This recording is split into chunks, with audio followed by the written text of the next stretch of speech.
கர்த்தர் நல்லவர். அல்லேலூயா.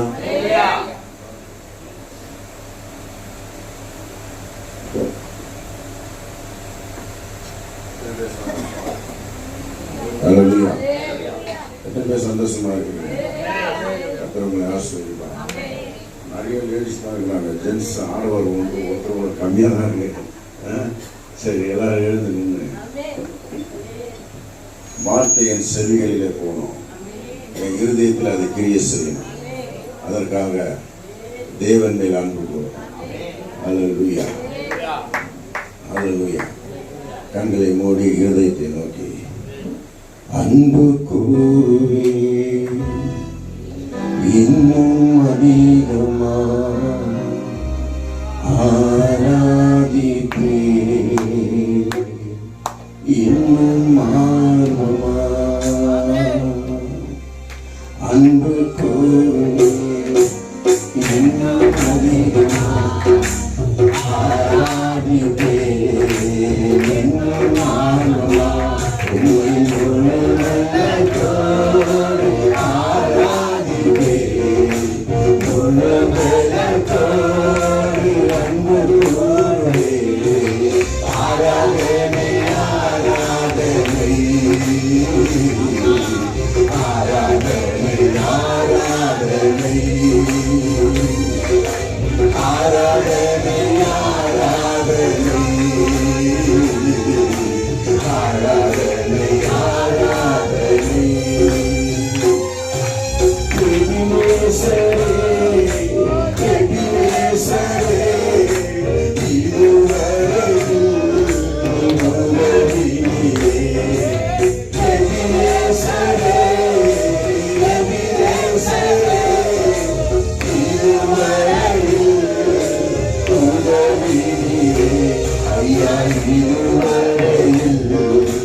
Yeah.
முழு உள்ளத்தோடு அன்பு கூறுவே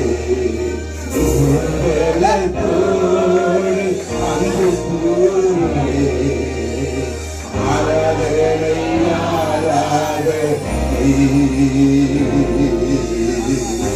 ஆராதனை ஆராதனை கிருபையும் இரக்கமும் நிறைந்த பரலோகத்தினால் எல்லா கவலையும் துக்கத்தையும் மறந்து உன் சமூகத்திலே சந்தோஷமும் மனமகிழ்ச்சியும் உண்டு என்று சொன்னேன். அதற்காக வந்து உட்கார்ந்திருக்கிறோம். எங்களுக்கு நல்ல வார்த்தைகளை தந்து எங்கள் செவிகளை திறந்து நாங்கள் கீழ்ப்படுகிற கிருபை எங்களுக்கு கட்டளை நீர் அப்படியே செய்வதற்காக நன்றி செலுத்துகிறோம். இயேசுவின் மூலம் பிதாவே ஆமென். உட்காருமா. நல்ல ஜோர ஒரு தர கரங்களை தட்டுங்க. எத்தனை பேரு உங்க பலத்துல அன்பு கூர்ந்தீங்க, தேவனிடத்தில் அன்பு கூர்ந்தீங்க? எத்தனை பேர் ஆத்மா பலத்தில் அன்பு கூர்ந்தீங்க? கரங்களை ஏற்றி காரணம் கர்த்தர் உங்களை எல்லாம் ஆசீர்வதிப்பார். அல்லேலூயா. கர்த்தர் நல்லவர். எடுத்து வாசிப்போம். எசேக்கியேல் புஸ்தகம் 18:32 வாசிக்கலாம். எசேக்கியேல் 18:32 வசனத்தை வாசிக்க கேட்போம்.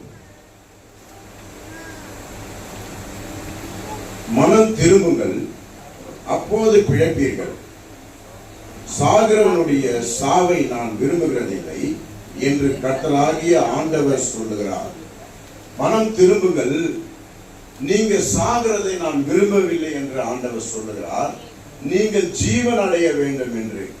அப்போ ஜீவன் உண்டாக வேண்டும் என்றால் ஆண்டவர் ஒரு காரியத்தை வைக்கிறார். என்னது? மனம் திரும்புதல். என்னது? மனம் திரும்புதல். இந்த மனம் திரும்புதல் உண்டானால் உனக்கு ஜீவன் உண்டாகும் என்று ஆண்டவர் சொல்லுகிறார். அல்லேலூயா. நான் என்ன மனம் திரும்ப வேண்டும்? நான் சிறு வயது முதற்கொண்டே நல்லவனாதானே இருக்கிறேன். சிறு வயது முதற்கொண்டு யாருக்கும் நான் துரோகம் பண்ணலையே அப்படின்னு நாம நியாய தீர்த்து கொள்ளலாம். ஆனா தேவனுடைய பார்வையில நாம மனம் திரும்ப வேண்டியதா இருக்கிறதுனால அவர் என்ன சொல்றாரு? நீங்க சாகிறதை நான் விரும்பவில்லை, நீங்கள் மனம் திரும்புங்கள், நித்திய ஜீவனுக்கு உங்களை அழைத்து செல்வேன் என்று ஆண்டவர் சொல்லுகிறார். அதுக்கு முன்பாக ஒரு வசனம் இருக்கு, அதை வாசிங்க. வாசிங்க டக்குனு. நீங்க துரோகம் பண்ணி உங்களுடைய எல்லா துரோகங்களையும் உங்கள் மேல் இராதபடிக்கு உங்களுக்கு புது இருதயத்தையும் புது ஆவியையும் உண்டு பண்ணி கொள்ளுங்கள். இஸ்ரவேல் வம்சத்தாரே, நீங்கள் ஏன் சாக வேண்டும்? நீங்கள் ஏன் சாக வேண்டும்? நீங்கள் புதிதாய் மாறும்படி புது இருதயத்தை உருவாக்குங்கள், புது ஆவியையும் பெற்றுக் கொள்ளுங்கள் என்று ஆண்டவர் சொல்லுகிறார். அல்லேலூயா. புதிய இருதயம் சொல்லுங்களேன். புதிய இருதயம். இதுக்கு முன்பாக இருந்த இருதயம் என்ன இப்ப இல்ல, நான் எல்லாத்தையும் எடுத்து போட்டுட்டேன். இப்போ என் இருதயம் எப்படி இருக்குன்னா தேவனுடைய வார்த்தையினால நிரப்ப ஆவலா இருக்கிறது. தேவனுடைய வார்த்தையினால நிரப்ப ஆவலா இருக்கிறது. என் இருதயம் இப்ப நான் வெறுமையாய் வைத்திருக்கிறேன். என் இருதயம் நல்ல நிலமாய் வைத்திருக்கிறேன். இப்போ இந்த இருதயத்துல ஆவியானவர் ஜீவன் உண்டாகும்படி இறங்கி வர வேண்டும். நம்ம இருதயத்துல அல்லேலூயா, அவரை நம்ம பெற்றுக்கொள்ள வேண்டும். ஆவியானவர் பெந்தகோஸ்து நாளுக்கு முன்பாக பார்த்தனா பிதாவினிடத்துல இருந்தார். எங்க இருந்தாரு?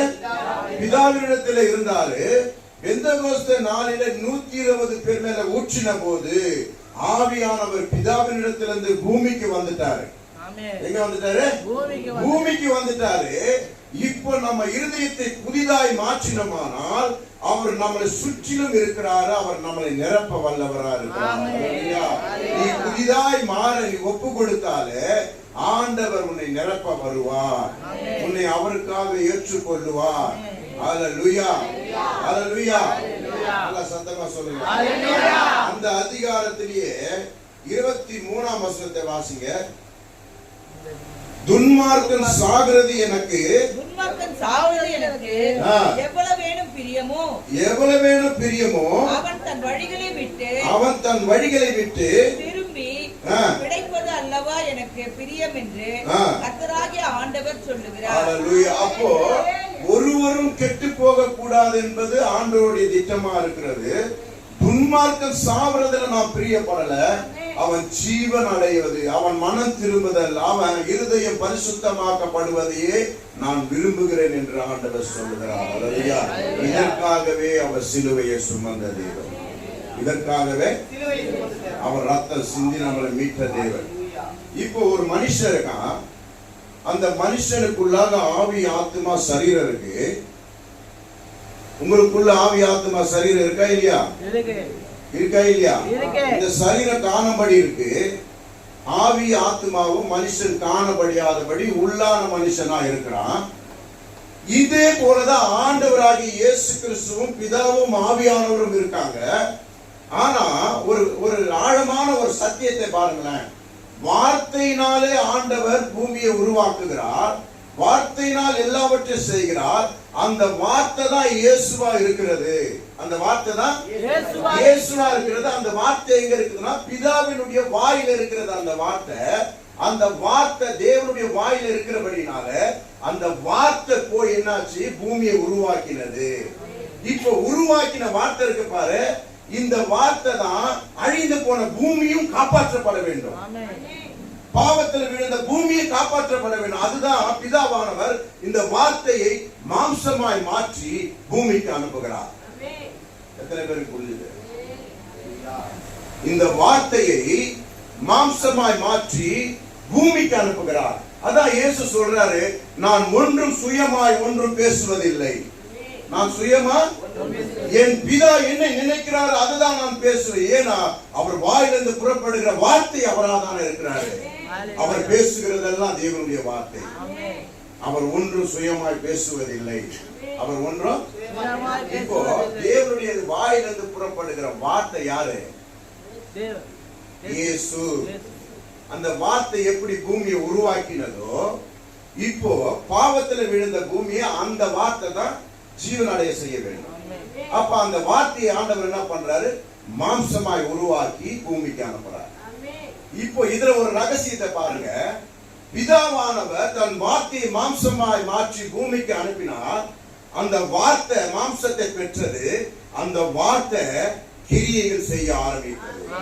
எப்படி கிரியை செய்ததுனா, தன் மாம்சத்தினாலே கிரியைகளை செய்ய ஆரம்பித்தார், தன் சரீரத்தினாலே கிரியைகளை செய்ய ஆரம்பித்தார். இங்க போ, இதை தொடு, அதை பண்ணு, இப்படி பண்ணு, பிதாவுக்கு கீழ்ப்படிந்து இது உட்கொள்ளாத, இதை சாப்பிடாத, இதை பண்ணாத, அதை பண்ணாதன்னு சொல்லி அந்த வார்த்தை பிதாவுக்கு கீழ்ப்படிந்து இந்த சரீரம் நடந்தது. ஹalleluya. எத்தனை பேருக்கு விளங்குகிறது? கரங்களை உயர்த்துங்க. வார்த்தை எனக்குள்ள வந்தா இந்த சரீரமாவது என்ன ஆகும்னா பிதாவுக்கு கீழ்ப்படிந்து நடக்கும். வார்த்தை வந்தது, மாம்சமாய் மாறினது. இந்த மாம்சம் என்ன பண்ணது, பிதாவுடைய வார்த்தைக்கு கீழ்ப்படிந்து நடந்தது. ஆண்டவர் அதுதான் விரும்புகிறார். தன் பிள்ளைகள் எல்லாம் என் வார்த்தைக்கு கீழ்ப்படிந்து நடக்க வேண்டும். அதுதான் ஆவியும் வார்த்தையை நமக்குள்ளே கொடுத்திருக்கிறார். ஹalleluya. பிதாவானவர் மகிமையா இருக்கிறார், வார்த்தையும் ஆவியும் எனக்குள்ள இருக்குது. அப்ப எப்படி இயேசுவானவர் மாம்சமாய் மாறி, வார்த்தை மாம்சமாய் மாறி பூமிக்கு வந்தாரோ, அது பிதாவின் சித்தத்தை செய்யும் அளவும் அவர் கீழ்ப்படிந்து நடந்தாரோ, அதே போலதான் இயேசு நம்மளை விரும்புகிறார். பிதாவின் சித்தத்திற்கு கீழ்ப்படிந்து நடக்க வேண்டும் என்று அவர் விரும்புகிறார். வாசிங்க கொலோசியர் புஸ்தகம் 18:3-17 வாசிங்க. கொலோசியர் 3:17 வாசிங்க. வார்த்தைகளினாலாவது கிரியைகளினாலாவது நீங்கள் எதை செய்தாலும் அதையெல்லாம் கர்த்தராகிய இயேசுவின் நாமத்தினாலே செய்து, அவருடைய நாமத்தினாலே செய்து, அவர் முன்னிலையாக பிதாவாகிய அவர் முன்னிலையில் நீங்கள் பிதாவோடு தேவனை ஸ்தோத்திரிங்கள். ஹalleluya. வார்த்தையாவது முன்னு ஃபர்ஸ்ட் வருகிற வரியை வாசிங்க நல்லா.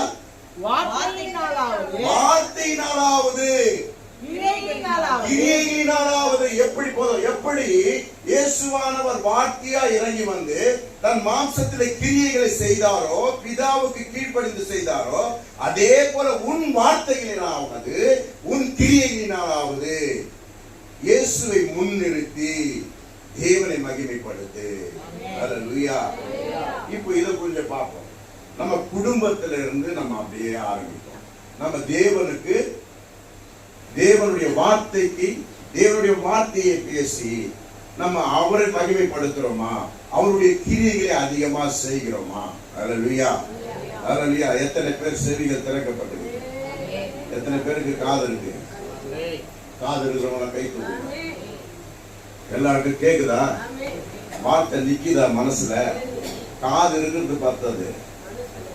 காது வந்து நல்ல எல்லா சத்தத்தையும் கேட்கும். இங்க நான் பேசுறத கேட்கும், அங்க பக்கத்துல குழந்தை இல்லாததும் கேட்கும். ஆனா துல்லியமா தேவனுடைய வசனம் உன் இருதயத்துல கேட்குதா? உன் இருதயத்துல ஸ்டோர் பண்ணுதா? அதுதான் காது உள்ளவன். அவன் தான் காது உள்ளவனா இருக்கிறான். அல்லேலூயா. நல்ல சத்தமா சொல்லுங்க. அல்லேலூயா. அல்லேலூயா. எபேசியர் புத்தகம் 3:18 வாசித்தீங்கன்னா, மனைவிகளே கர்த்தருக்கு ஏற்கும்படி உங்கள் புருஷர்களுக்கு நீங்கள் கீழ்ப்படியுங்கள். அல்லேலூயா. எத்தனை பேர் கணவனுக்கு கீழ்ப்படிகிறீங்க?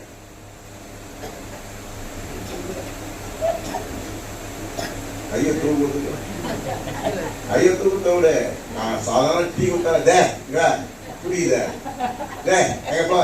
ஐயே அது மூஞ்ச பாரு. இப்படிதான் கணவனை பேசுறது. எப்படி? இப்படிதான் கணவனை பேசு. ஒரு மரியாதை இல்லாம போறது. அது கிடக்குது. எது? ஏதாவது ஒண்ணு சொன்னா அது கிடக்குது. அது யார்கிட்ட சொல்லுவாங்கன்னா மாமியார் கிட்டே சொல்லுவாங்க. மாமியார் அடுத்தது என்ன பண்ண மத்தவங்க கிட்ட போயிட்டு அது கிடக்குது விடு. என்னது? அது கிடக்குது விடு. நீ மரியாதை கொடுத்தாதான் அங்க வெளியே மரியாதை கிடக்கு.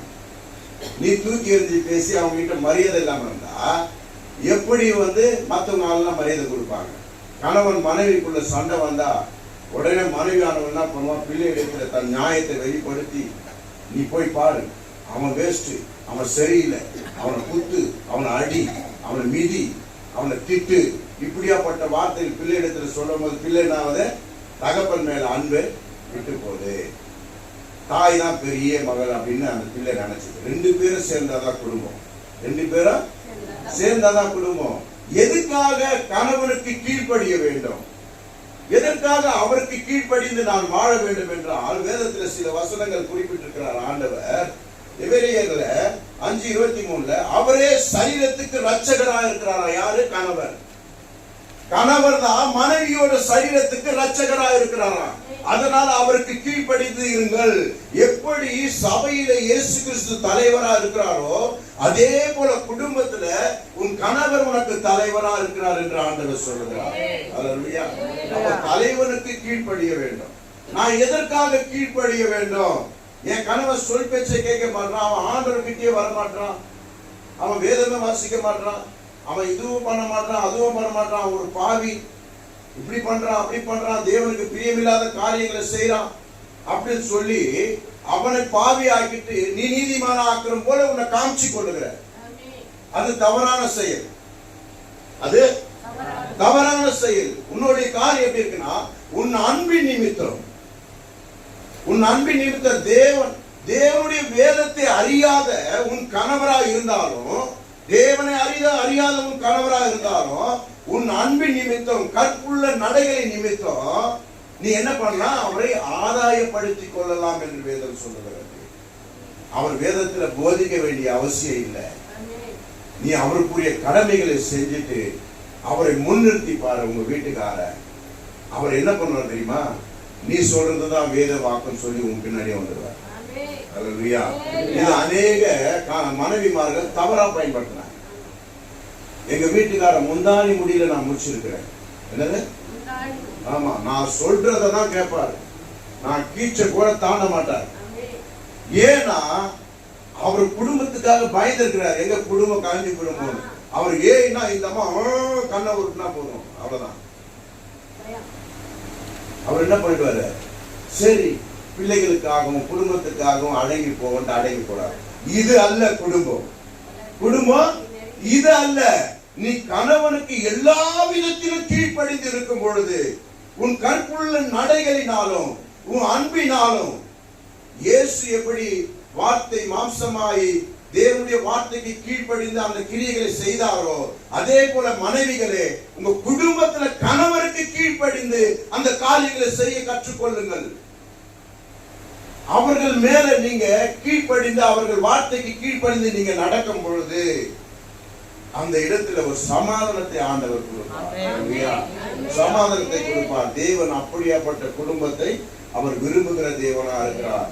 அவர் விரும்புகிற தேவனா இருக்கிறார். 1 பேதுருல 3:1 வாசியமான, அந்தபடியே மனைவிகளே உங்கள் சொந்த புருஷருக்கு கீழ்ப்படிந்திருங்கள், அப்போது அவர் யாராவது திருவசனத்துக்கு கீழ்ப்படியாதவர்களா இருந்தால் பயபக்தியோடு கூடிய உங்கள் கற்புள்ள நடைகளின் நிமித்தம் அவர்களை ஆதாயப்படுத்திக் கொள்ளலாம். இதுதான் வேத வசனம். நீ பைபிள் தூக்குறது நிமித்தம் நான் பரிசுத்தமாயிட்டேன் நீ ஒரு காலமும் நீ நினைக்காத. பைபிள் தூக்குறது நிமித்தம் நான் பைபிள் தூக்கிட்டேன் அவன் சர்ச்சைக்கே வர மாட்டான், அவன் பைபிளை தொட மாட்டானா, பாவம் தப்பெல்லாம் எங்க போதும் உங்கிட்ட தான் வருது. தப்பெல்லாம் எங்க வருது? உன்னால ஆதாயப்படுத்த முடியவில்லை. உன் கணவரை ஆதாயப்படுத்தக்கூடிய தேவனுடைய வல்லமை என்னிடத்துல உண்டு. நான் மறுபடியும் அன்பு செலுத்தினா அவர் நிச்சயம் ஆதாயப்படுவார். நிச்சயம் தேவனிடத்தில் ஓடி வருவார். என் நடைகளை பார்த்து என் அன்பை பார்த்து அவர் நிச்சயம் வருவார் சொல்லி ஒரு உறுதியோடு இருக்கும் பொழுதுதான், அவர் மேல் அவருக்கு கீழ்ப்படிந்து இருக்கும் போதுதான் அங்க ரட்சிப்பு உண்டாகும். நிறைய பேர் வீட்டுல கணவர் ஆண்டவரை ஏத்துக்க மாட்டாரு. நானும் ஒரு காலத்துல அப்படிதான் இருந்தேன். நானும் சொல்லுங்க, ஒரு காலத்துல அப்படிதான் இருந்தீங்க. ஆமா, நானும் இருந்தேன்னா நீங்களும் அப்படி இருந்திருப்பீங்க. கரெக்டா? நீங்களும் அப்படி இருந்திருப்பீங்க. அந்த ஒரு காலத்துல நான் ரட்சிப்பு இல்லாத போது நான் விக்கிரகத்தை தான் கும்பிடணும்னு நான் சொல்லுவேன், குடிப்பேன். இப்படியாப்பட்ட காரியங்கள்லாம் இருக்கும்போது அவங்களை டார்ச்சர் பண்ணும் போது அவங்களை திட்டும் போது அவங்க நான் கூப்பிடுகிற இடத்துக்கெல்லாம் வந்தாங்க. கோயிலுக்கெல்லாம் கூப்பிடுற அதுக்காக அவங்க இந்துல மாறிலையே, என்ன ஆதாயப்படுத்தி கொண்டாங்களே, என்ன ஆதாயப்படுத்தி கொண்டாங்களே. நான் கூப்பிடுற கோயிலுக்குலாம் அவங்க வந்து நின்னாங்க. எதுக்காகனா சமாதானம். அவர் சொல்றாரு போவோம். அங்க போற இடத்துல இயேசுவின் நாமத்தை சொல்லிக்கிட்டே அவங்க வந்திருக்கிறாங்க. அவங்க சாட்சி சொல்றாங்க. அல்லேலூயா. அது போல கணவருக்கு கீழ்ப்படிந்து நடக்கும் போது நீங்க ஈஸியா ஆதாயப்படுத்தலாம். ஆனா பல்லுக்கு பல்லு, அடிக்கடி, வார்த்தைக்கு வார்த்தை, கணவர் ஒரு வார்த்தை பேசினா நீங்க 9 வார்த்தை பேசுறீங்க பாரு, இதெல்லாம் ஆதாயப்படுத்தாது. இன்னும் விரோதமாக்கும். இன்னும் விரோதமாக்கி என்ன வேண்டுமா, ஏசப்பானா ஒப்பாவா அப்படின்னு கேட்கிற அளவுக்கு வந்துடும். ஏசப்பானா ஒப்பாவான்னு கேட்கிற அளவுக்கு வந்துடும். யார் வீட்டுல அந்த மேல வந்துச்சு? எங்க வீட்லயும் வந்துச்சு. அந்த ஏசப்பானமும் ஒப்பா மாதிரி பேசுற நீ அந்த மாதிரி. ஏன்னா இந்த அம்மா நீதிமான் மாதிரி காமிச்சிருவாங்க. கணவருக்கு சோறு போட மாட்டாங்க. அவன் பாவி பாவின்னுவாங்க. அவன் தண்ணி எடுத்துட்டாவ ஏது போய் குடிப்பா, போய் ஏது போய் குடி, இதெல்லாம் பார்த்துட்டே இருப்பான். பைபிள் எடுத்தவனே அவன் சொல்லுவான், இவ்வளோ அபகலம் பண்ணிட்டு பைபிள் எடுத்து வைக்காது. அதுல சாட்சி இருக்கா அவங்க குடும்பத்துல? சாட்சி இருக்கா அவங்க குடும்பத்துல? நீ எல்லா கடமையும் செஞ்சுட்டு, அவன் குடிகாரனா இருந்தா கூட எல்லா கடமையும் செஞ்சுட்டு நீ பைபிள் எடுத்து உட்காரும் போது அவன் மனசு உறுத்திக்கிட்டே இருக்கும். உறுத்தும். ஆவியானவர் கிரியை செய்வார். அவர் ஜீவனுள்ள தேவன். அவன் மனசு உறுத்தும். இன்னைக்கு உறுத்தும், நாளைக்கு உறுத்தும். ஒரு நாள் அவன் மனம் திரும்புதல் உண்டாகும். அது சாட்சி உருவாக்கும். எதனால சாட்சி உருவாச்சு? உன் அன்பின் நிமித்தம் நீ ஆதாயப்படுத்தி இருக்கிறாய். உன் அன்பின் நிமித்தம் நீ ஆதாயப்படுத்தி இருக்கிறாய். இதுதான் உண்மையான சாட்சி. அந்த அன்பு செலுத்துவது அநேக சகிப்பு தன்மை வேணும்.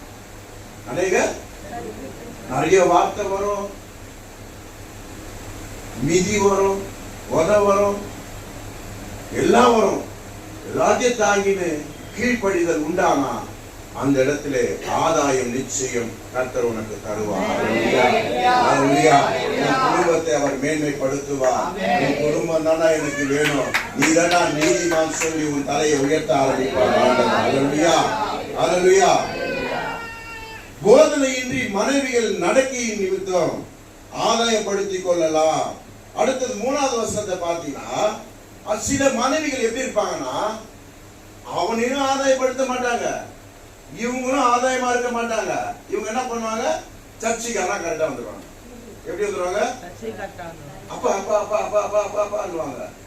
வீட்டுல போனா அவங்க நிலைமையே வேற மாதிரி இருக்கும். அவங்க எப்படி இருப்பாங்க பாருங்களேன். 3வது வசனத்தை வாசிங்க. மயிரை பின்னி பொன் ஆபரணங்களை அணிந்து உயர்ந்த வஸ்திரங்களை உடுத்திக் கொள்ளுதலாகிய புறமான அலங்கரிப்பு உங்களுக்கு அலங்காரமாய் இராமல், இப்படியாப்பட்ட அலங்காரம் அவர்களுக்கு பிரியமா இருக்கும். எப்படி இருக்கும்? இதனால என்ன பண்ணுவாங்க, இந்த அலங்காரம் கெட்டு போக கூடாதுன்னு, கணவரும் ரட்சிப்புல வரக்கூடாதுன்னு அப்படியே வச்சிருப்பாங்க. கணவரை ஆதாயமே படுத்த மாட்டாங்க. அது எங்கன்னா போட்டு எங்கன்னா மேய்ட்டு என்ன வேணா பண்ணிட்டோம், சாயங்காலம் வீட்டுல வந்து துண்ணா போதும் போ அப்படின்னு சொல்லிட்டு தண்ணி தேய்ச்சி விட்டுருவாங்க.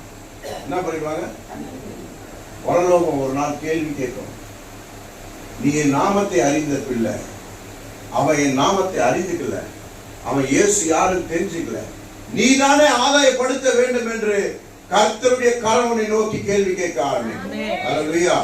மனைவிகளே, உங்க சொந்த புருஷர்களுக்கு நீங்கள் கீழ்ப்படிந்து இருங்கள், அவர்களை ஆதாயப்படுத்திக் கொள்ள நிமித்தம். அல்லேலூயா, அல்லேலூயா. அடுத்தது வாசிங்க. கொலோசியர் புத்தகம் 3:17 வாசிங்க. புருஷர்களே, உங்க மனைவி மேல் அன்பு செலுத்துங்கள். வாசிங்க. புருஷர்களே, உங்கள் மனைவிகளில் அன்பு கூறுங்கள், அவர்கள் மேல் கசந்து கொள்ளாதிருங்கள். அவர்கள் மேல கசந்து கொள்ளாதிருங்கள், முகம் சுளிக்காமல் இருங்கள். அவங்க எந்த காரியத்தை கூப்பிட்டாலும் என்னன்னு கேட்டு அந்த காரியத்துக்குரிய பதில சொல்லுங்க. சும்மா இதே வேலை தானே உனக்கு, இதே தானே பேசுறது அப்படின்னு முகம் சுளிக்காம அவங்களுக்கு தேவையான ஆன்சர் பண்ண கற்றுக்கொள்ளுங்கள். அவர்கள் மேல் அன்பு செலுத்த கற்றுக்கொள்ளுங்கள். அல்லேலூயா. ஏன் அவங்க மேல நான் அன்பு செலுத்தணும்னா, அவங்க பலவீன பாண்டமா இருக்கிறாங்க. எப்படின்னா எல்லாத்திலையும் இலகின மனசு உள்ளவர்களா மாறிடுவாங்க. முக்கியமா அவங்க குடும்பம் வந்தா இலகிடுவாங்க. மாப்பிள்ள குடும்பம் வந்தா இலக மாட்டேங்குது. அப்படிதானே? எதிரி பேர் அதெல்லாம் பாதிக்கப்படுங்க. அப்படிலாம் இல்லைல்ல, 2 குடும்பம் ஒன்னாதான் பார்ப்பாங்க. அப்படிதானே? சொல்லுங்க. அப்படியே முடிச்சு பார்க்காதீங்க. சொல்லுங்க, அப்படியா இல்லையா? 2 குடும்பத்தையும் ஒன்னா பார்ப்பாங்களா? எங்க பார்ப்பாங்க? நீ பகல் பாரு ஒரு மாதிரி இருக்குல்ல, எங்க பார்ப்பாங்க? பகல் தான் ஒரு குத்துறான்னு பார்த்தா 2 குடும்பத்தையும் ஒன்னா பார்ப்பாங்க. இளைஞர மனசு. யாருன்னா ஒருத்தர் ஏதாவது தேவைன்னா உடனே ஐயோ கொடுக்கலாமா அப்படின்ற ஒரு இளைஞர மனசு. பலவீனப்பான ஈஸியா ஏமாத்திடலாம், ஈஸியா ஏமாத்தினா. ஆனா இந்த காலத்துல ஆண்களை தான் ஈஸியா ஏமாத்தினாங்க. லேடிஸ் ஏமாத்த முடியுமா? இல்ல, லேடிஸ் ஏமாத்த முடியாது. லேடிஸ் தான் எல்லா வேலையும் பண்றாங்க. வண்டிக்கு ஓடுறதுல இருந்து, பேங்க்ல பணம் போறதுல இருந்து, எடுக்கிறதுல இருந்து எல்லாம் ஆம்பளை கையில இருந்து புரியிட்டாங்க. புரியுங்களா? உனக்கு ஒண்ணுமே தெரியாது, கம்னு நான் பாத்துக்கிறேன் புடி எல்லாத்தையும் சொல்லி எல்லாத்தையும் புடுங்கி அவங்க கணக்க வேண்டு பாக்குறதுனால இவர் இப்போ இளைஞனா மாறிட்டாரு, இவர் இப்ப பலவீன பாண்டமா மாறிட்டாரு, அவங்க திடனா மாறிட்டாரு. அப்படியே தலைக்கிய மாறுது, தலைக்கிய மாறுது. இப்ப பலவீன பாண்டமா பெண்கள் இருக்கிறதுனால இது நிமித்தம் எனக்கு என்ன ஃபால்ட் வரும், அவங்க கஷ்டப்படுத்தினானா என்னால ஜெபிக்க முடியாது, என்னால ஜெபிக்க முடியாது. அவங்கள மன உளைச்சலை பண்ணிட்டு அவங்களுக்கு ஒரு கவலையை உண்டாக்கிட்டு நான் ஜெபத்துல உக்காந்தா ஆவியானவரை விட மாட்டாரு, அவங்களுடைய ஆவியும் விடாது. அல்லேலூயா. சமாதானத்தின் ஆவியானவர் அந்த இடத்துல நீ சமாதானம் பண்ணாதான் உட்கார முடியும் சொல்லுவாரு. ஏன்னா அவங்க பலவீன பாண்டமா இருக்கிறதுனால. 1 பேதுரு 3:7 வாசிங்க. அந்தபடி புருஷர்களே, மனைவியானவள் பலவீன பாண்டமா இருக்கிறபடியினாலே உங்கள் ஜெபங்களுக்கு தடை வராதபடி. யாரோட ஜெபத்துக்கு? யாருமே நாங்க யாருமே ஜெபம் பண்ணல. நீங்க யாரு கை நீட்டி காமிக்கிறீங்க அப்படின்னு சொல்றீங்களா? அதான் உண்மை இல்ல. நான் யாரு கை நீடுறது இல்ல. 2-3 பேர் தான் அப்படியே. நாங்க எங்க ஜெபம் பண்றோம், எங்க ஏன் தலை வர போகுது, நாங்க அதை கஷ்டப்படிட்டு தான் இருப்போம் அப்படின்னா முன்னேற்றம் இருக்காது வாழ்க்கையில. வாழ்க்கையில எப்பவுமே எந்த வேலை செய்யறோமோ சாகிறவரெல்லாம் அந்த வேலையிலே இருக்கும். எனக்கு 75 நாள்ல இருந்து ஒருத்தர் டிரைவர், அவர் சாகிறவர்களும் டிரைவராகவே தான் இருந்தார். இதெல்லாம் தேவனுடைய திட்டம். ஒரு மனுஷனை அழைத்தால் அவனை உயர கொண்டு பிரயாசத்தை உயர்த்துவதுதான், அவனுடைய சுத்தி இருக்கிற காரியங்களை மாற்றுவதுதான், இடங்களை அசைய பண்ணுவதுதான் தேவனுடைய திட்டமா இருக்கிறது. அப்போ தேவன் நம்மளை தெரிந்து கொண்டார்னா நம்மள காலத்துக்கும் இதே போல இருக்க அல்ல. ஒரு டிரைவரா இருக்கிற டிரைவராகவே இருந்து சாகணும் அல்ல. பெரிய பிசினஸ் ஆண்டவர் உனக்கு தருவார். அதுக்கு சாட்சி நானே சாட்சி.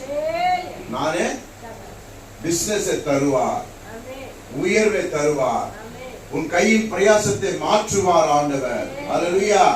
அப்போ எதனால மாற்றப்படும்னா, நான் ஜெபிக்கும் போது எனக்கு தடை உண்டாக இருக்க என் மனைவியை நான் கஷ்டப்படுத்த கூடாது. அவள் மேல் அன்பு செலுத்த வேண்டும்.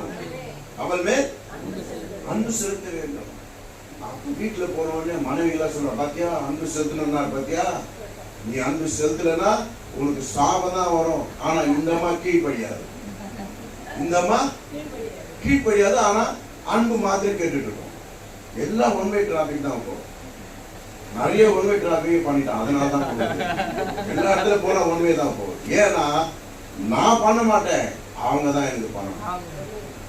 அவங்கதான் சுயநல உலகமா மாறிட்டு இருக்கு. அது குடும்பத்திலே வருது அந்த சுயநலம். அந்த சுயநலம், ஐயா நீ யாருக்கு கீழ்படுகிற, யார் மேல அன்பு செலுத்துகிறன்னா, வேத வசனத்தின்படி நீங்கள் இருவரும் ஒரே மாம்சமா இருக்கிறீர்கள். நீங்க இருவரும் உன்னுடைய விழாதான் அது, உன்னுடைய மாம்சம் தான் இது அப்படின்னு நான் வசனத்தை உணர்ந்து என் இயேசு எப்படி பிதாவுக்கு கீழ்ப்படிந்து நடந்தாரோ அதே போல நான் குடும்பத்திலிருந்து ஆரம்பிச்சேனா கர்த்தர் என்னை பலத்த ஜாதியாய் மாற்றுவார். கர்த்தர் கரங்களை தட்டுங்க, நல்ல கரங்களை தட்டுங்க. கர்த்தருடைய வார்த்தை ஒரு நாள் போய் விடாது. அல்லேலூயா. நான் கீழ்ப்படிந்தால் அவர் என் மேல் அன்பு செலுத்தினார், என் குடும்பம் பரலோகமா இருக்கும். நாங்க 2 பேரை கரம் பிடிச்சி அப்பான்னு கூப்பிட்டா அவர் எங்கள் மத்தியில உலாவுகிறது இதை காட்டில வேற என்ன உங்களுக்கு வேணும்? உங்களுடைய குடும்பத்தை அவர் கரத்தில் எடுப்பார். அவர் நாளை நிர்ணயிப்பார். இந்த நாளில உனக்கு உயர்வு, இந்த நாளில உனக்கு ஆசீர்வாதம், இந்த நாளில நீ இதை பெற்றுக் கொள்வார், இந்த நாளில உனக்கு வீடை ஆயத்த பண்ணி வைத்திருக்கேன், இந்த நாளில உனக்கு இந்த நிலம் உண்டு என்று ஆண்டவர் நிர்ணயித்து விடுவார். நம்ம நிர்ணயிக்க வேண்டிய அவசியம் இல்லை. உங்க வேலை கணவனுக்கு கீழ்ப்படிய வேண்டும். கணவனானவன் மனைவி மேல் அன்பு செலுத்த வேண்டும். இத மாதிரி நீங்க பண்ணா போதும், உங்க வாழ்க்கையை கர்த்தர் கணக்கில் எடுப்பார். அல்லேலூயா, அல்லேலூயா, அல்லேலூயா. நல்லா சத்தமா சொல்லுங்க. அல்லேலூயா. 1 கொரிந்தியர் 10:31 வாசிங்க. 1 கொரிந்தியர் 10:31. அடுத்த காரியம், கணவன் மனைவியை பார்த்தோம். அடுத்தது ஆசீர்வாதம். ஆகையால் நீங்கள் புசித்தாலும் குடித்தாலும் எதை செய்தாலும் எல்லாவற்றிலும் தேவனுடைய மகிமைக்கென்று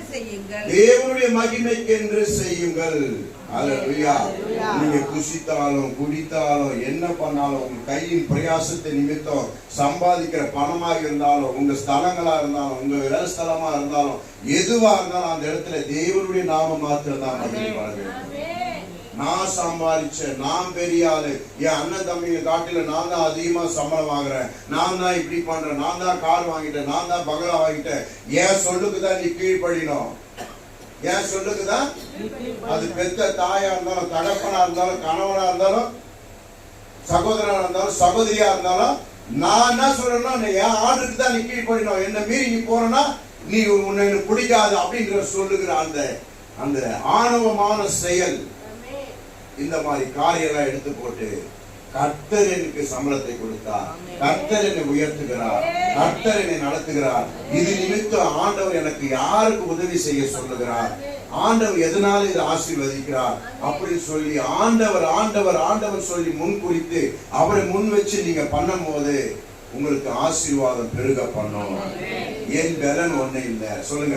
என் பலன் ஒண்ணு இல்ல, என் மூளை ஒண்ணு இல்ல, கர்த்தர் தருகிறார், பலனை தருகிறார், மூளையை தருகிறார் சம்பாதிக்கும்படி, ஞானத்தை தருகிறார் சம்பாதிக்கும்படி.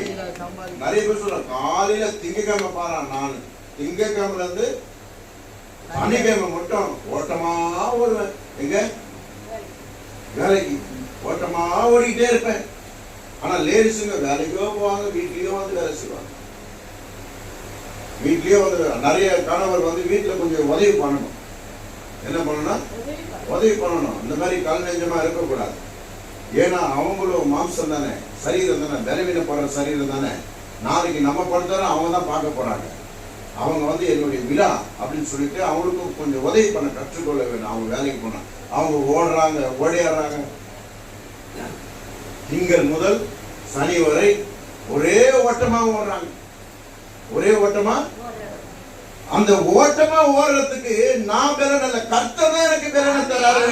நம்ம விசுவாசிக்கணும். திங்கக்கிழமை எழுந்தா, காலையில இருந்தா, ஆண்டவரே இன்னைக்கு ஓட போறேன், நீங்க தான் எனக்கு பெறன் தரணும், நீங்க தான் என்ன பாதுகாக்கணும். எத்தனையோ வண்டி போது வருது, என்ன பாதுகாத்துக் கொள்ளுங்க, என் பிள்ளைகளை பாதுகாத்துக் கொள்ளுங்க, என் கையின் பிரயாசத்தை பாதுகாத்துக் கொள்ளுங்கன்னு சொல்லி உன் குடும்பத்தில் வருகிற ஒவ்வொரு ஆசீர்வாதத்தையும் நீ தேவனால் உண்டானதுன்னு சொல்லி அதற்காக அவரை நீ மகிமைப்படுத்த கர்த்தர் உன்னை உயர்த்தி கொண்டே இருப்பார். உனக்கு சமாதானத்தை கட்டளையிட்டுக் கொண்டே இருப்பார். அல்லேலூயா, அல்லேலூயா. இது எதனாலன்னா அவர் என்னை ஆசீர்வதிக்கிறாரு. நான் என்ன பண்ணணும்? கிரியைகள் நிமித்தம் அவருக்கு நன்றி சொல்ல கற்றுக்கொள்ள வேண்டும். மேன்மை பாராட்டக்கூடாது, பெருமிதம் வந்துடக்கூடாது. யாரையும் தூஷணமா என்றாதீங்க, தயவு செஞ்சு சொல்றேன். நீங்க யாரு தூஷணமா என்றீங்களோ அவங்க கிட்ட போய் தான் உங்களை கையெழுத விட்டுருவாங்க. அது உங்களுக்கு வேணுமா? ஐயோ அப்படி நான் நினைக்க மாட்டேன். அல்லேலூயா. யாரையும் தூஷணமா எண்ணாதீங்க, யாரையும் கேவலமா எண்ணாதீங்க. யாரையும் கேவலமா, உலகத்திலேயே மேன்மை உள்ளவன், உலகத்திலேயே கிருபை பெற்றவன் யாருன்னா கர்த்தருடைய ஊழியத்தை செய்யறவன். வேற யாரும் கிடையாது. கலெக்டர் கிடையாது, முதலமைச்சர் கிடையாது, பிரதமரும் கிடையாது. கர்த்தருடைய ஊழியத்தை செய்யறவன் தான். அவன் தான் நித்தியமா நிலைத்து நிற்பான். இவங்க எல்லாம் ஒரு செகண்ட் இன்னைக்கு தூங்கி நாளைக்கு ஏந்தானா இருக்கானா தெரியாது. ஒவ்வொரு நாளும் கர்த்தர் நம்மளை பெலனோடு ஓட வைக்கிறார். அவர் என்னை சம்பாதிக்க வைக்கிறார். அவர் இந்த சம்பாதியத்தை மீதம் எடுக்கும்படி செய்கிறார். அவர் இந்த சம்பாதியத்தை எனக்கு கொடுத்திருக்கிறார். இது நிமித்தம் பிள்ளைகளை ஆசீர்வதிக்கிறார். இது நிமித்தம் உணவை கட்டளையிட்டிருக்கிறார். இது நிமித்தம் இந்த பொருள் வாங்க கட்டளையிட்டிருக்கிறார் அப்படின்னு சொல்லி ஒவ்வொரு காரியத்திலும் அவரை மகிமைப்படுத்த கற்றுக்கொள்ள வேண்டும். அல்லேலூயா. இதுல மேன்மை ஒன்று வரக்கூடாது. இதுல மேன்மை ஒன்று வரக்கூடாது. அல்லேலூயா. பேசுகிற வார்த்தை அவருடையதா இருக்கணும். உதவி செய்தா அவருடைய நாமத்தினாலே உதவி செய்ய கற்றுக்கொள்ள. சரி இந்தா நான் தானே வச்சுக்கோ, கர்த்தர் உனக்கு தராரு, நீ எப்படி தர? நான் தர வச்சுக்கோ. அந்த அம்மா என்ன சொல்லும்? நீதாமா பெரிய ஆளு அப்படின்னு. அந்த மேன்மை உனக்கு வேணாம். உன்னுடைய மேன்மை என்ன தெரியுமா? கர்த்தர் கொடுத்தார், இந்த ஆண்டவர் கொடுக்க சொல்றார், தர. ஆண்டவர் நாம மகிமை படட்டும். அந்த அம்மா நான் சொன்ன, நான் ஜெபம் பண்ணேன், ஆண்டவர் இந்த அம்மா ஒரு கையின் பிரயாசத்தை திறந்து எனக்கு கொடுத்தாங்க. இதுதான் மேன்மை, கர்த்தருடைய மேன்மை. அல்லேலூயா. நான் தரேன், நான் பண்றேன், நான் செய்யறேன், அந்த நான்ற மேன்மை உனக்குள்ள வரும்போது அங்க ஒரு காரியம் நடக்குது. பாபிலோன் பட்டணத்தை ராஜா நேபுகாத்நேச்சார் அவன் வந்து உருவாக்கிட்டு தன் மேல மாடிப்படியில நின்று அவன் பார்க்கும் போது அழகா இருந்ததான், உயர கட்டடமா. அப்ப அவன் பெருமிதம் கொண்டான். தேவனுக்கு நிகராய் நான் மாளிகையை அமைக்கிறேன் அப்படி பெருமிதம் பண்ண உடனே அந்த ஒரு செகண்ட்ல ஒரு தூதன் வெளிப்பட்டு, நீ இன்று முதல் ஊருக்கு வெளியே மிருகத்தை போல புல்ல தின்னு அலைவான் சொல்லி சாபமிட்ட உடனே அப்படியாப்பட்ட ராஜா பைத்தியம் போல மிருகம் போல புல்ல தின்னுனான். அல்லேலூயா. தேவனுக்கு பிரியமில்லாத காரியம் மேட்டிமை, பெருமிதம், நான் என்ற பெருமிதம். ஏன்னா இந்த நான் வார்த்தை தான் அவன் சொன்னான். நான் தேவனுக்கு நிகராக சிங்காசனத்தை அமைப்பேன்னு சொன்னான். அப்படி நினைக்கும் போது கீழே தள்ளிட்டார் ஆண்டவர். அப்ப நான் என்று நான் சொன்னா அது தேவனுடைய வார்த்தை அல்ல, அது தேவனுடைய வார்த்தை அல்ல, அது அவனுடைய வார்த்தையா இருக்கிறது. நான் என்ற எண்ணம் எனக்குள்ளே வராது. கர்த்தர் சொல்லுங்களேன், ஆண்டவர், கர்த்தர், இயேசு, நான்ற வார்த்தை. இயேசு கொடுக்க சொன்னார் கொடுக்கிறேன், இயேசு பண்ண சொன்னாரு பண்றேன். ஏன்னா அப்படி நீங்க சொல்லி சொல்லி பண்ணும்போது கர்த்தர் உங்க பக்கத்துல நிற்பார், உங்களுக்கு எல்லாவற்றையும் திருப்பி தரபடி செய்வார். அல்லேலூயா. எந்த இடத்துல ஏமாறும் படி செய்ய மாட்டார், சத்துரு வெட்கப்பட்டு போகும்படி அந்த இடத்துல காரியம் நடக்கும். நான் சொன்னா அந்த நன்மைகள் நம்ம அப்பயே பெற்றுக்கொண்டோம். கர்த்தரிடத்திலிருந்து ஒரு நன்மையும் நமக்கு வராது, ஒரு நன்மையும் வராது. அதனால ஜாகிரதையா இருக்க வேண்டும். அடுத்தது வாசிங்க, எபேசியர் 4:29. கெட்ட வார்த்தைகள், வாசி எபேசியர் 4:29.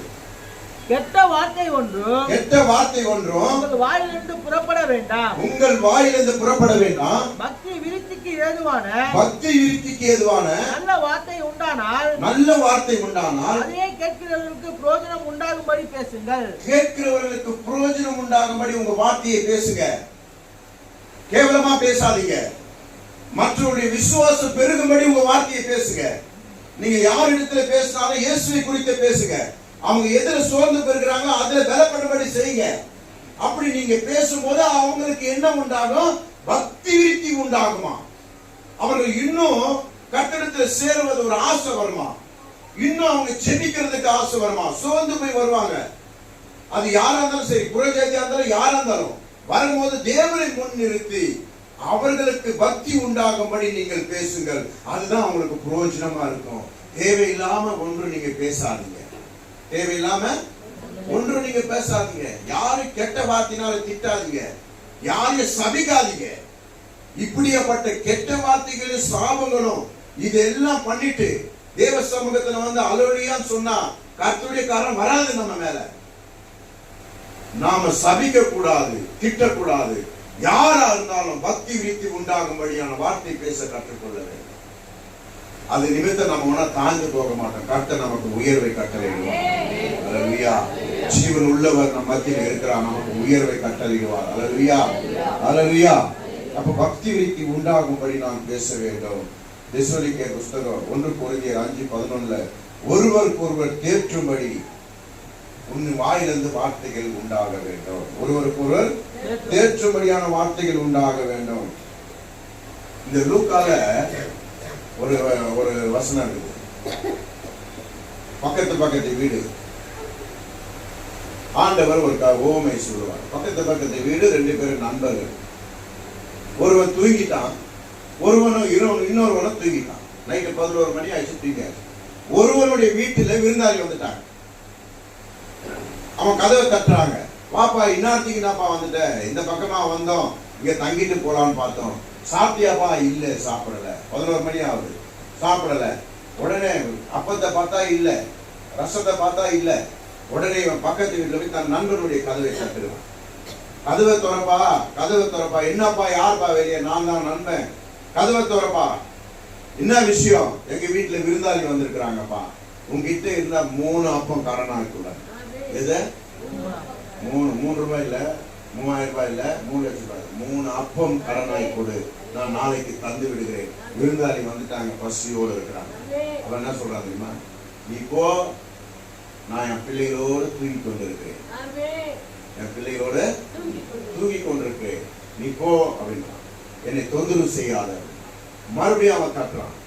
மறுபடியும் அவன் சொல்றான், நீ தொந்தரவு செய்யாத என் மனைவிகள் என் பிள்ளைகளோடு நான் தூங்கி கொண்டிருக்கிறேன். நான் எழுந்தனா அவங்களாம் மூச்சுப்பாங்க அப்படின்னு சொல்லி அவனும் விடாம தட்டி சீப்படா அப்படின்ட்டு எழுந்து வந்து அப்பத்தை சீப்படான்ட்டு. ஆமா, தேவ சமூகம் அப்படியாப்பட்டதுதான். உனக்கு நன்மை உண்டானால் நீ விடாம இந்த காரியங்கள் எல்லாம் பிடிச்சு கொண்டு அவர் சமூகத்துல நில்லு. கர்த்தர் உனக்கு நன்மையானது நிச்சயம் உன்னை கைவிட மாட்டார். உன் அப்பத்தையும் உன் தண்ணீரையும் ஆசீர்வதிப்பார் ஆண்டவர். உன் சமையல் கட்டுல அங்க ஆசீர்வாதம் ஏன் உண்டாகுதுன்னா, சமையல் கட்டுல ஆசீர்வாதம் வந்துச்சுன்னா உன் பீரோலையும் ஆசீர்வாதம் இருக்குன்னு அர்த்தம். இல்லையா? மாவு தொட்டி எண்ணெயும் அந்த காலத்துல எல்லாம் பார்த்தோன்னா இதுதான் ஆசீர்வாதம். மாவு தொட்டி எண்ணெய் தான் ஆசீர்வாதம், பீரோலாம் கிடையாது. மாவு தொட்டி எண்ணெய் தான். பெரிய பெரிய பணக்காரெல்லாம் மாவு தொட்டியும் எண்ணெயும் தான், களஞ்சியம் தான். களஞ்சியம் நிரம்பி நிற்கணும். மாவு தொட்டி எண்ணெயும் குடகுடமா இருக்கணும். இதுதான் ஆசீர்வாதம். இந்த ஆசீர்வாதத்தை நமக்கு ஆண்டவர் கட்டளையிடுவார். நம்ம யாரு கையை ஏந்தபடி ஆண்டவர் வைக்க மாட்டார். அல்லேலூயா, கீழ்ப்படிதல் உண்டாகணும். கர்த்தருடைய வார்த்தையை கேட்டு அதன்படி கிரியை செய்கிறவர்களாய் நாம் இருக்க வேண்டும். எப்படி இருக்கணும்? கிரியை செய்கிறவர்களாக இருக்க வேண்டும். கொலோசியர் புத்தகம் 3:17 வாசிங்க.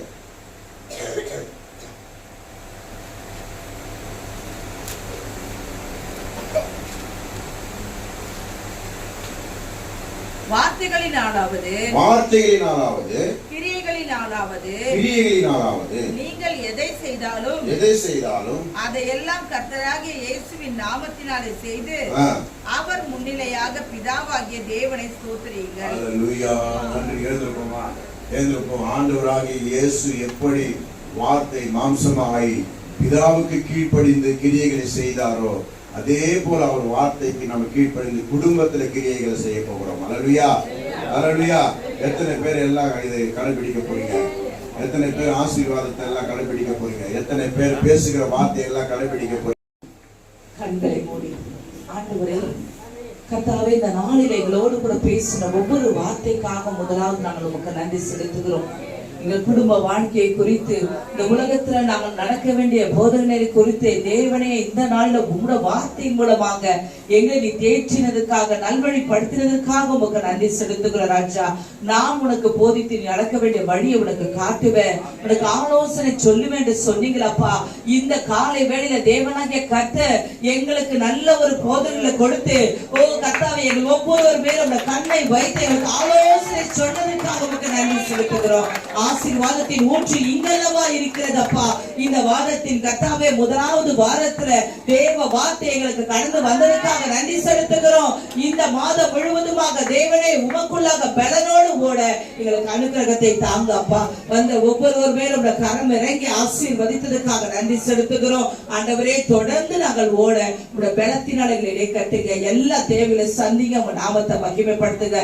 வந்த ஒவ்வொருவரும் ஜீவனுள்ள சாட்சிகளாக நிற்க வைங்கப்பா. அவ்விதமே செய்ததுக்காக நன்றிகளை முற்றிலுமாக தாழ்த்தி உள்ள கரங்களை ஒப்புக் கொடுக்கிறோம். இயேசு ரட்சகரின் மூலம் பிதாவே, ஆமென்.